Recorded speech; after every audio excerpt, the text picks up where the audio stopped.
दिग्गज खेळाडूची अचानक क्रिकेटमधून निवृत्ती. अचानकच घेतली क्रिकेटमधून निवृत्ती. तर तो कोणता खेळाडू आहे हे आपण या व्हिडिओमध्ये पाहणार आहोत. तर मित्रांनो, स्वागत आहे तुमचं आमच्या क्रिकेट मराठी या यूट्यूब चॅनलवरती. या चॅनलवर आपण क्रिकेटच्या मराठीतून घडामोडी पाहत असतो. तर आपण चॅनलवरती नवीन असाल तर आमचा यूट्यूब चॅनल सबस्क्राईब करा. तर मित्रांनो, रविचंद्रन अश्विन याने T20 क्रिकेटमधून निवृत्ती घेतली आहे. सध्या भारत आणि ऑस्ट्रेलिया यांच्यामध्ये कसोटी सामन्याची मालिका सुरू आहे.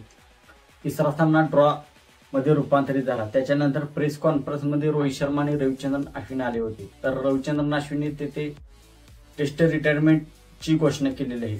कसोटी क्रिकेट आणि आंतरराष्ट्रीय सर्व फॉर्मॅटमधून रविचंद्रन अश्विनने रिटायरमेंट घेतली आहे. तर रविचंद्रन अश्विनचे थोडक्यात आपण कारकीर्द त्याची पाहूया.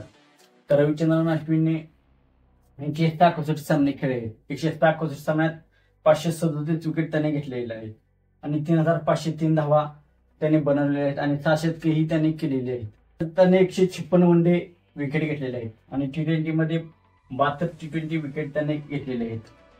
तर रविचंद्रन अश्विन हा 2011 साली भारताने वर्ल्ड कप जिंकला, त्याचाही भाग होता. नंतर 2013 साली चॅम्पियन ट्रॉफी भारताने जिंकली, त्याचाही तो भाग होता. अश्विन हा इंडियामध्ये जेव्हा कसोटी क्रिकेट होत होते तेव्हा बंडल्स मध्ये विकेट घेत होता. 5 विकेट 6 विकेट तो घेत होता. तर भारताच्या भूमीवरती तो खूप कारगर साबित होता. तिथे स्पिनर फ्रेंडली ग्राउंड आहे, त्या ग्राउंडवरती तर रविचंद्रन अश्विन खूप कारगर साबित होत होता. तर रविचंद्रन अश्विन सामन्यामध्ये खेळला होता. तर या सामन्यामध्ये त्याला संधी भेटली नव्हती, त्याच्याही रविचंद्रन अश्विनला संधी देण्यात आली होती. तर रविचंद्रन अश्विनने आंतरराष्ट्रीय क्रिकेटमधून निवृत्तीची घोषणा केली आहे. तो IPL फक्त आता चेन्नई सुपर किंग्स कडून IPL फक्त खेळेल.